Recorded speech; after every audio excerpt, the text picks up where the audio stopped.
Hello there, and welcome back to Hydroponics Daily, your go-to podcast for everything soilless cultivation. Normally, I come to you with a really practical episode about how to grow plants hydroponically. Today is completely 100% impractical, and that's because we're talking about how to grow crops on Mars. And if you've ever watched The Martian, and if you thought, how did Matt Damon ever manage to grow potatoes? We'll talk about the science behind that, the theories, and what the current thinking is on how crops might be grown on Mars.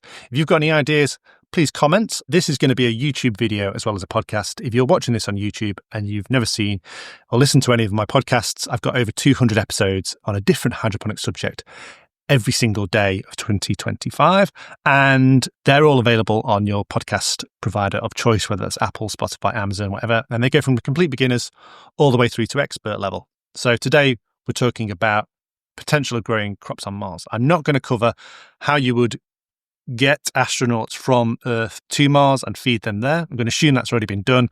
We're going to talk the practicalities of Mars specifically, not other planets, not space bases, not moon bases.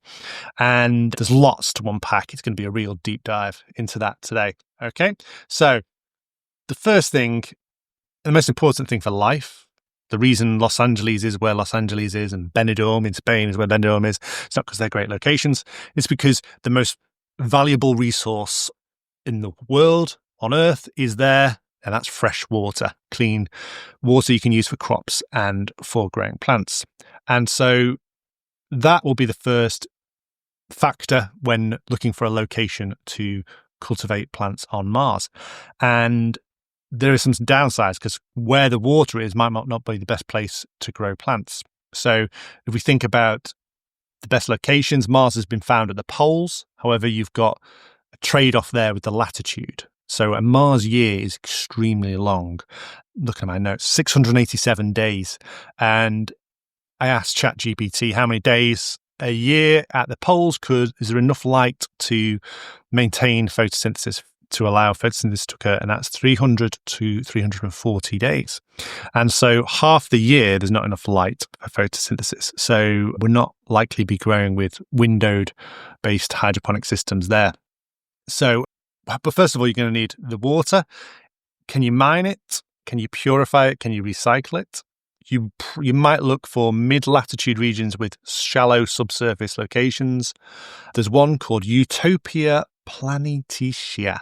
So that might be a good location, and it's been detected by radar and neutron mapping that it has water. So it offers ice at diggable depths. So the Martian colonizers could get out there and dig. So it's not just the poles.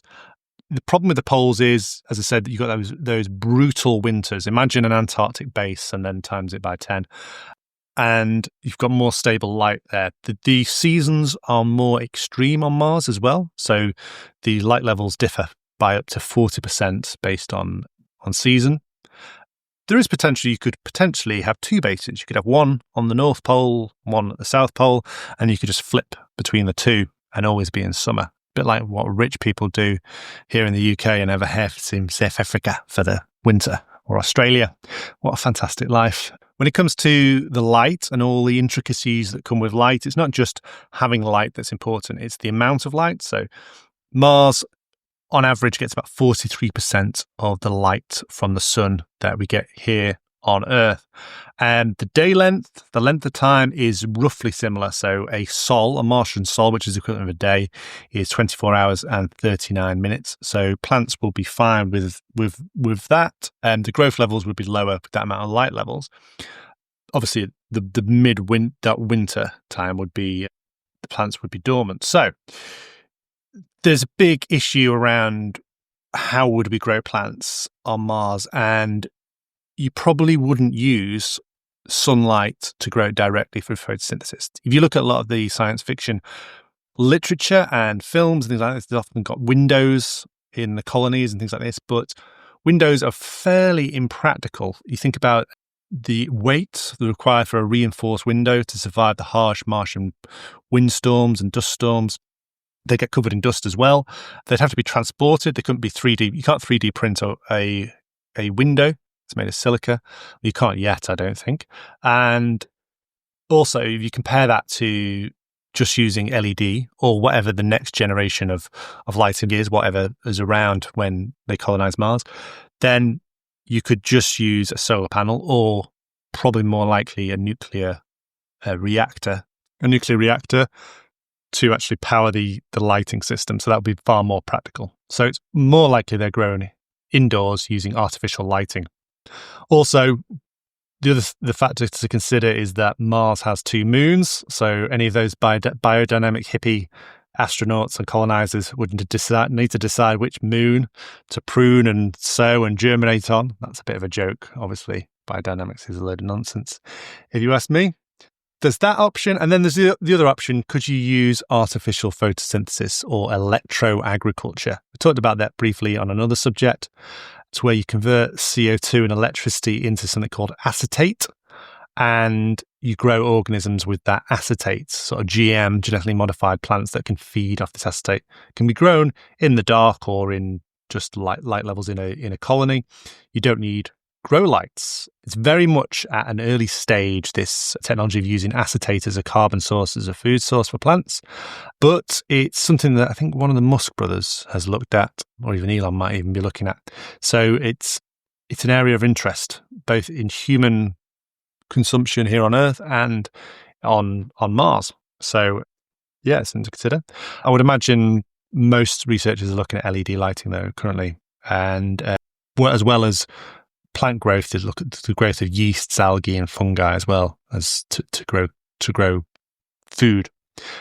A bonus idea: could you grow under ice? Ice can filter out damaged UV while passing photosynthetically active radiation through, potentially creating a light well in some settings. It's still speculative. Not sure if this could be happening on Mars, but it's intriguing for polar regions. Perhaps you could build or you could spray an igloo and grow inside a hermetically sealed igloo. So that's something to consider. Life gives you lemons, make lemonade. If life gives you an extremely cold planet, then make an igloo to grow your crops in. So obviously the title of this podcast is Hydroponics Daily, and we focus on hydroponics. And you might think, well, do they have to grow hydroponically on Mars? Well, there's no soil on Mars. And that's because it might contain dust, but soil, by definition, is something that plants grow in. So on Mars, on the moon, there is no soil. There is something called regolith, and we could potentially use that as a grow media for hydroponics. Now, some sorts of hydroponic systems, you wouldn't require any grow media anyway, so you could do without the regolith. So deep water culture, where the roots are suspended in aerated nutrient solution. It's simple, stable, but water heavy, and could drive up the humidity in sealed habitats.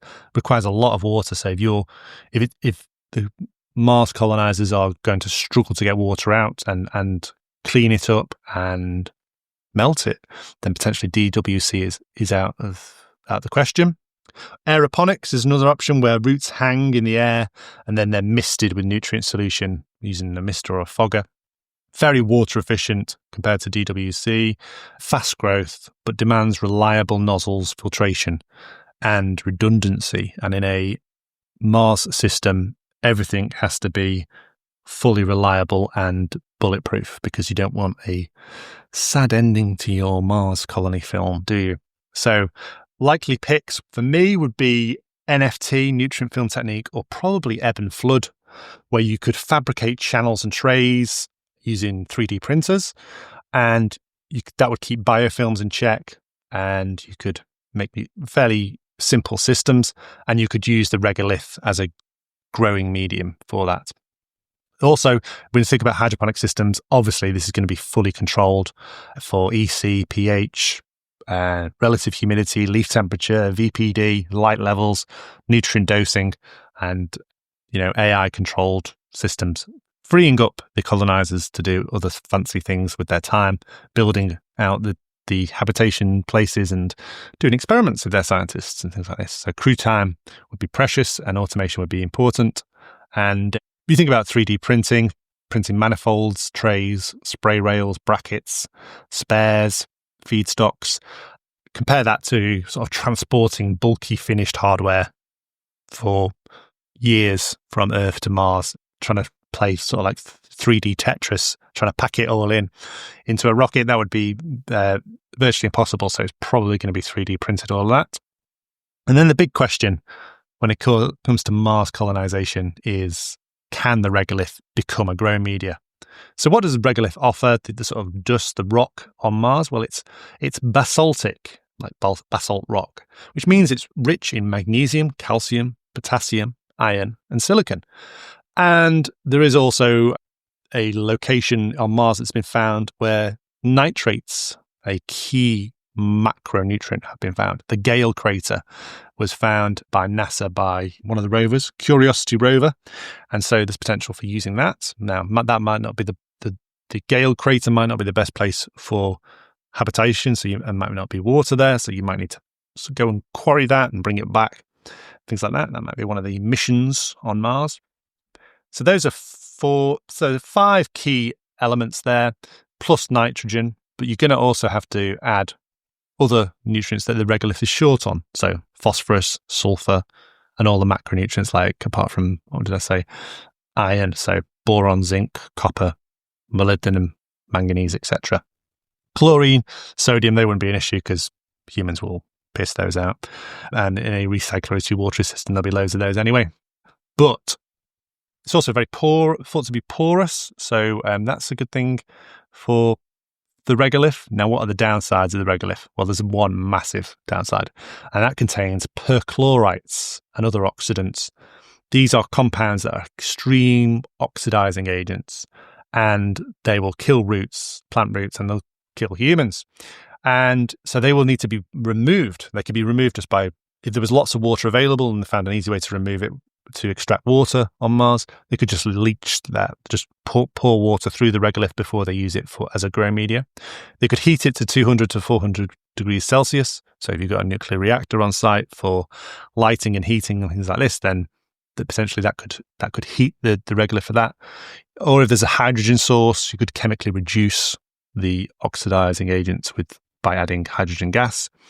Or you could use perchlorate reducing microbes in a bioreactor.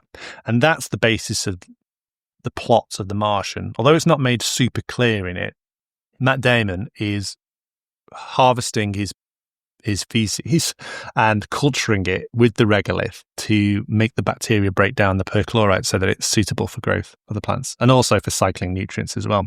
So it's mentioned in the book, perchlorates, but it's not mentioned in the film because it's go over most people's cinema goers' heads. But that would be one of the key things that would need to be looked at. Other disadvantages of regolith is it's got a high pH, so between 8 and 9. It's got some aluminium in there, which are not great for plants. There's no organic carbon, and there's dust in there that could clog the roots. So they are minor disadvantages. And if you use a fertilizer like liquid gold, as I've said, we manufacture that, or gold leaf as it's known in the US, then there's no issues there because that will drag the sweet spot way down to between 5.5 and 6.5. The other advantage of using a fertilizer, like I said, like gold leaf, the unique one-part fertilizer, is that you don't need to worry about A and B fertilizers, and you don't need to be transporting pH up and pH down all the way from Earth. So I would definitely recommend NASA, when you colonize, get on the gold leaf, as it's called in the US, or liquid gold. If the UK Space Agency gets to Mars first, highly unlikely, but there you go.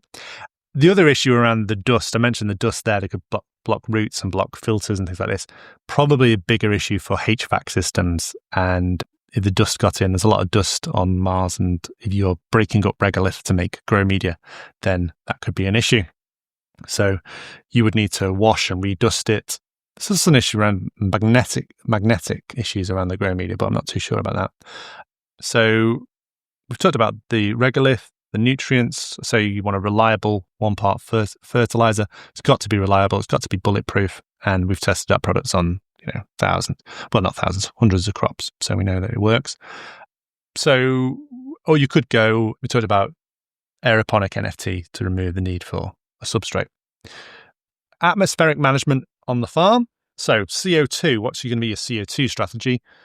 The crew will be exhaling CO2 and water, and you could take that and use that to feed the grow room, be scrubbed or could be put into algal bioreactors as well. Or there's a high CO2 level on Mars, and so you could be using CO2 from the Mars itself. The oxygen levels are very, very low on Mars, so that's something we need to look at. And oxygen is required for germination. So even if you manage to get the plants to grow outside by some crazy GM feats, you would definitely need to bring them inside into a human habitation for germination, because seeds won't germinate without good levels of oxygen. What about humidity and condensation? Well, the humidity would be extremely low outside and could be very high inside. So heat recovery dehumidifiers to reclaim transpired water from both the humans and the plants. You want a near closed loop system there. And then thermals, one of the other, did I mention this when it came about with windows? Basically terrible insulation windows and poor physical strength. So you want heavy insulated to prevent on the habitat skin. The waste heat from the lights and gears could help heat the habitation. Your roots would need to be kept warm as well. So you couldn't just put them straight into regolith that's in the ground, because it would be freezing cold and your roots would get damaged. Just like when you situate a grow room in, say, like a greenhouse, and you heat the air in the greenhouse, but if it's really cold outside, the concrete floor can really damage the roots if you put them straight on it. So you might get a similar situation. What are you actually going to grow on Mars? Well, you want to grow fast, forgiving staple crops that provide lots of nutrients and lots of calories. That's going to be your first need. If you think about Maslow's hierarchy of needs, getting the calories in is the first thing, then getting the vitamins in would be the second need. So you're going to be looking at things like potatoes. Potatoes, you just put a seed potato in the regolith and eventually it'll grow and produce more potatoes. There's no need to think about flowering and fruiting and pollination, and it'll produce lots of calories fairly quickly.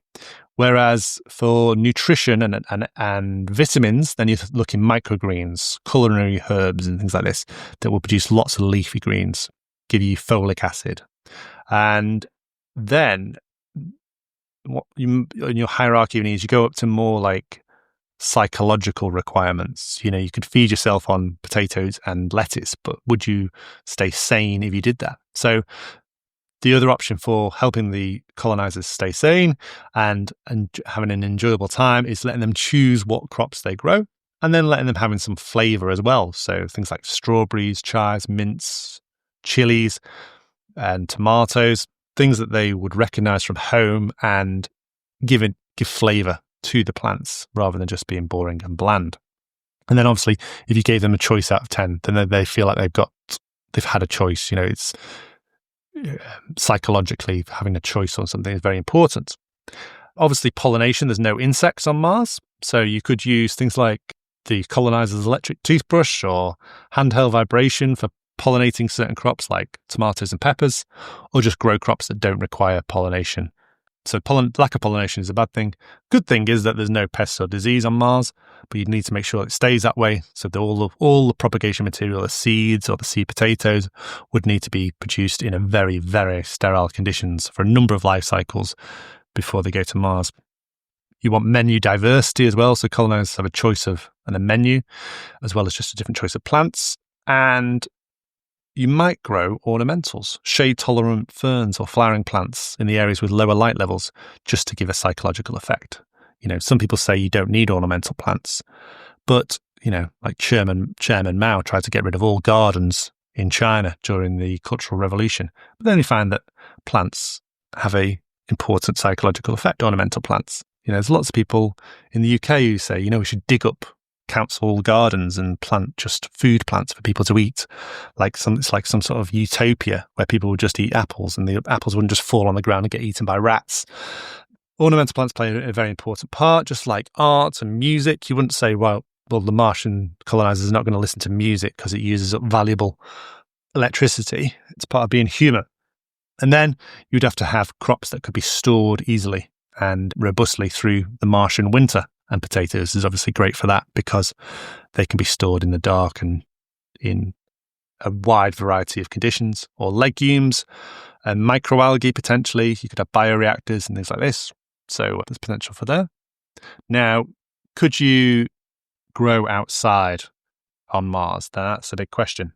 There are a lot of challenges to growing outside on Mars. I made a list. Where's my list? I can't find it. Lots of environmental killers. So there's almost no atmospheric pressure, so that could affect the plants.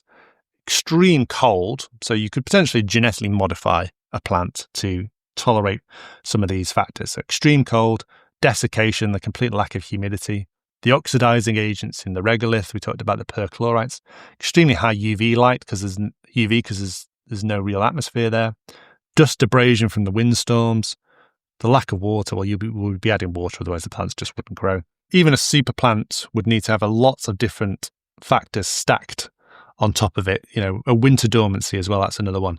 And so you very, very unlikely you could grow outdoors on Mars. However, as well as sort of GM crops, there's also the potential for terraforming Mars. You might have heard of nuke the poles, where this idea that you would send a load of rockets or missiles containing nuclear warheads and release them and set them off at the poles that could release CO2 to warm Mars and melt some ice caps. The snag there is there isn't enough accessible CO2 on Mars to meaningfully thicken the atmosphere with today's tech, even if you tried. But the idea would be that you just put hundreds of nuclear weapons and get rid of them, put them on Mars, somewhere safe, and by exploding them.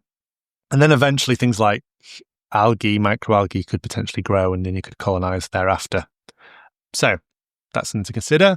How would you power the farm? So we talked about nuclear fission and solar arrays, batteries, there's a lot of storms there. You could have a wind farm, things like this. At the moment, LEDs, we said, are winning because of the precise spectra, high efficiency, dimmable, and photoperiodic control. But there might be a new technology by the time it comes to colonize Mars. Just jumping back into environmental controls, one thing that I think I missed is that you wouldn't need to have really high oxygen levels in the growing environment because plants don't need lots of oxygen when they're photosynthesizing. So potentially you could have two different habitats. You could have the habitat for the plants and the habitat for the humans. So this could mean that the Martian colonizers have to wear spacesuits or protective suits when they're harvesting and tending the plants, because why put all that energy into creating oxygen-rich environment for the plants if it's not needed? It's only needed for the farmers. So they could wear spacesuits whilst they're harvesting it, and they could go into a different pod for living and sleeping and entertainment, and then have a separate pod for farming in, where it was 1,000 ppm CO2, but low levels of oxygen, and then only use the oxygen-rich environment for the plants when they need to germinate some seeds and things like that. So there's potential there for some saving on habitat, environmental, highly energy-intensive and resource-intensive systems there. You don't need an oxygen-rich environment. So how would you put that all together? Well, the site, probably not at the poles if you want a single site, mid-latitude where there's shallow ice. So that site called Utopia or the Arcadia zone could be a potential. However, you're still going to have a very long winter. So I would probably have two polar systems rather than just one. Structure, you could have it buried or a permed pressure hull. No windows, as we said, it's probably not going to be likely. Radiation shielding, and the regolith will help with that. Water wells and service corridors to separate the plants from the humans, because they want different things.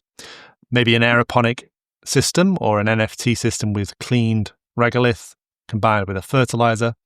You could potentially use bioreactors to grow algae and fungi and yeasts and other things as well as plants. And obviously the inputs are the mined ice, power from the reactor, fertilizer like cold leaf, there's 1 part fertilizer, trace supplements, potentially CO2 from the crew or from outside.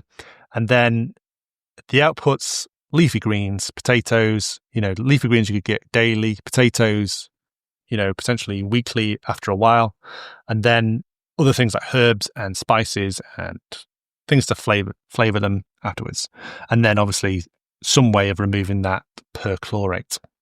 But the key factor is going to be robustness. You don't want to have a story for a science fiction disaster movie playing out before you. You want to have robustness and probably fail-safes embedded into the system, because this is what there's no crew coming to rescue you. There's no reinforcements coming for years.